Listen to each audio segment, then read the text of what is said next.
जब भी महाराष्ट्र के सबसे बड़े शहर की बात होती है तो सबकी जुबान से एक ही नाम आता है और वो है मुंबई। आमची मुंबई, है ना। लेकिन इस चक्कर में हम पुणे को कैसे भूल सकते हैं भाई। पुणे भारत का मॉडर्न शहर और महाराष्ट्र का दूसरा सबसे बड़ा शहर है, जिसे auto company and IT company का हब भी कहा जाता है। अगर आप भारत की संस्कृति और एकता एक साथ देखना चाहते हैं तो आ जाइए पुणे। पुणे का सफर जल्दी कर लीजिए। ये शहर आपको हर तरह से सुख सुविधा से भरा मिलेगा। लोग इसे सदाचार का शहर भी कहते हैं।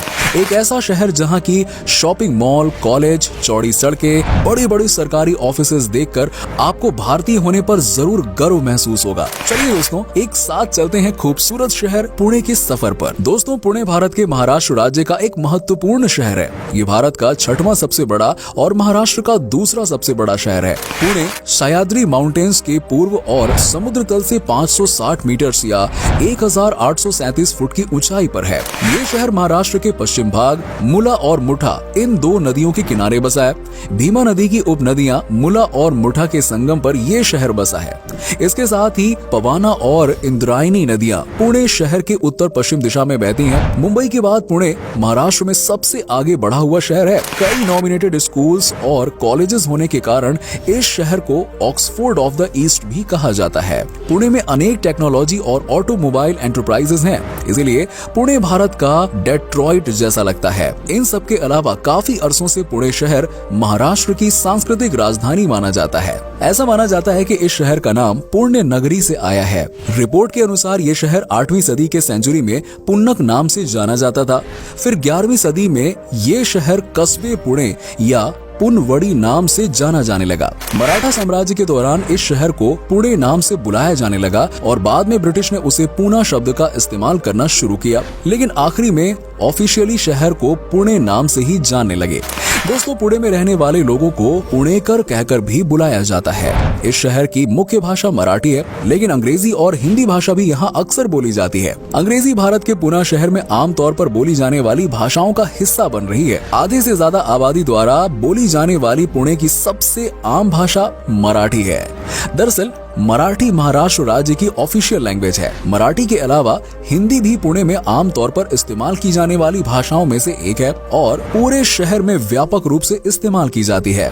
इसके अलावा शहर में कई अन्य भारतीय भाषाएं भी बोली जाती हैं। गुजरात और पारसियों के लोगों की एक बड़ी संख्या है जो गुजराती बोलते हैं। पुणे शहर में कई धर्मों का पालन किया जाता है। जैसे जैसे दिन ब दिन लोग पढ़ाई के सिलसिले में या काम के सिलसिले में पुणे जा रहे हैं, शहर की धार्मिक पहचान एक बड़े बदलाव के दौर से गुजर रही है। विभिन्न धार्मिक बैकग्राउंड वाले लोग इस शहर में रह रहे हैं। पुणे में पालन किए जाने वाले प्रमुख मार्गों में से एक हिंदू धर्म है। साथ ही पुणे शहर सिखों, ईसाइयों और मुसलमानों जैसे अन्य धर्मों के लोगों के लिए भी घर के रूप में अपनी भूमिका पालन करता है। हालांकि उनकी संख्या बहुत बड़ी नहीं है, फिर भी वो कुल आबादी का एक महत्वपूर्ण माइनॉरिटी है। पुणे में प्रचलित अन्य धर्मों में बौद्ध धर्म, जैन धर्म और पारसी धर्म भी शामिल है।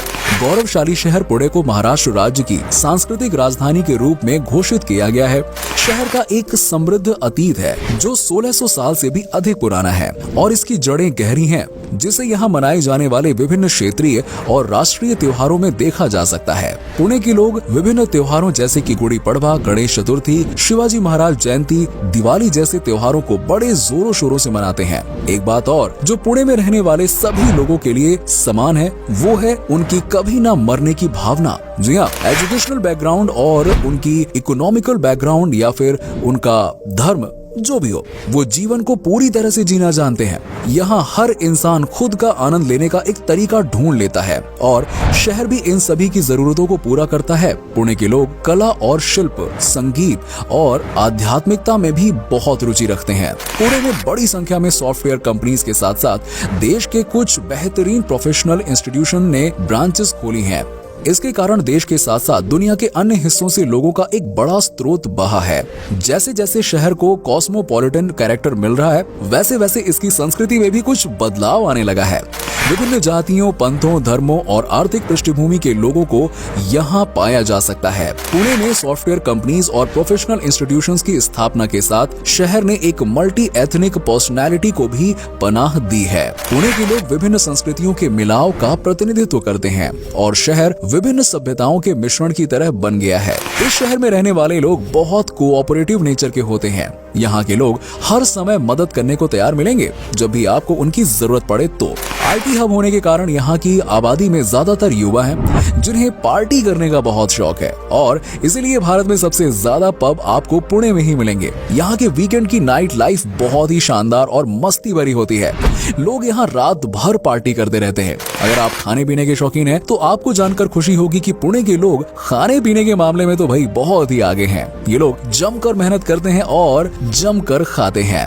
पुणे की खान पान की बात करें तो यहाँ पर आपको वड़ा पाव, साबूदाना वड़ा, पाव भाजी, दाबेली, पराठा, मोमो, बहुत ही मजेदार और स्वाद से भरपूर खाना मिलेगा।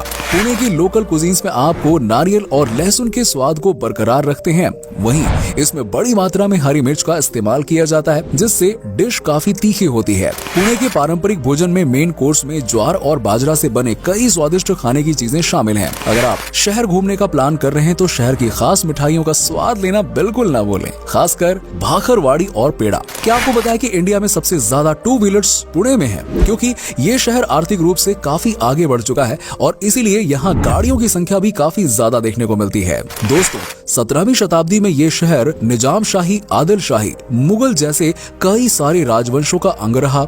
सन 1627 में इस भूमि के शिवनेरी किले पर छत्रपति शिवाजी महाराज भोसले को जन्म दिया। शिवाजी महाराज ने अपने साथियों के साथ पुणे परिसर में मराठा साम्राज्य की स्थापना की।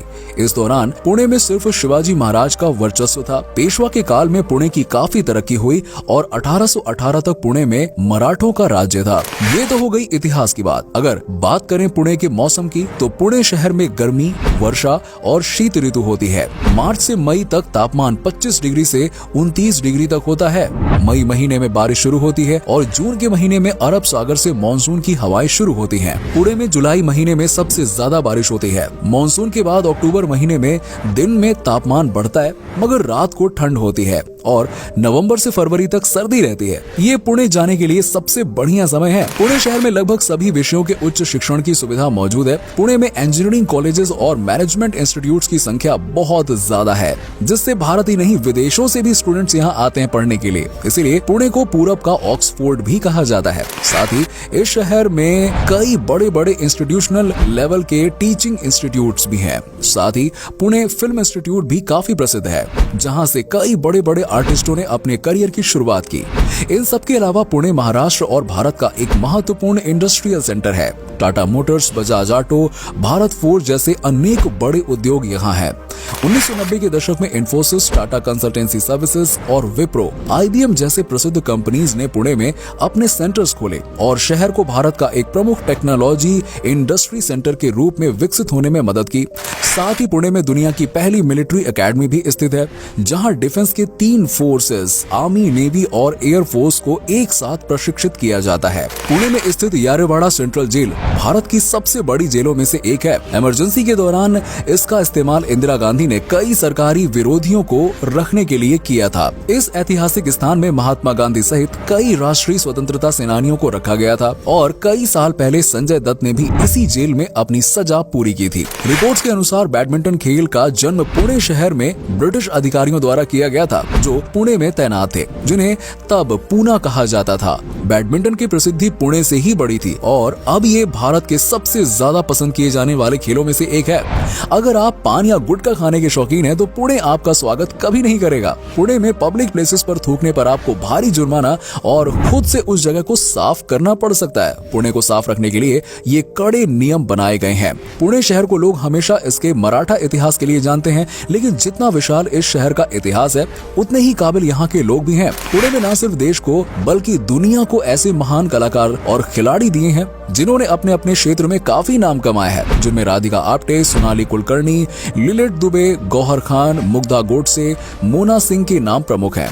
इसके साथ ही भारतीय स्वतंत्रता संग्राम में पुणे के नेताओं और समाज सुधारकों ने महत्वपूर्ण योगदान दिया। लोकमान्य तिलक और सावरकर जैसे नेताओं के कारण पुणे देश के नक्शे पर अपने महत्व को दर्शाता रहा। दोस्तों, ये था खूबसूरत शहर पुणे। उम्मीद करता हूँ कि आपको हमारा ये एपिसोड पसंद आया होगा। नीचे हमें कमेंट करके जरूर बताएं कि आज की वीडियो में आपको पुणे की कौन कौन सी बात सबसे अच्छी लगी। आप में से अगर कोई पुणे से है तो हमें जरूर बताइएगा। वैसे क्या आप कभी पुणे गए हो, और अगर गए हो तो आपका एक्सपीरियंस कैसा रहा, ये भी हमारे साथ जरूर शेयर कीजिएगा।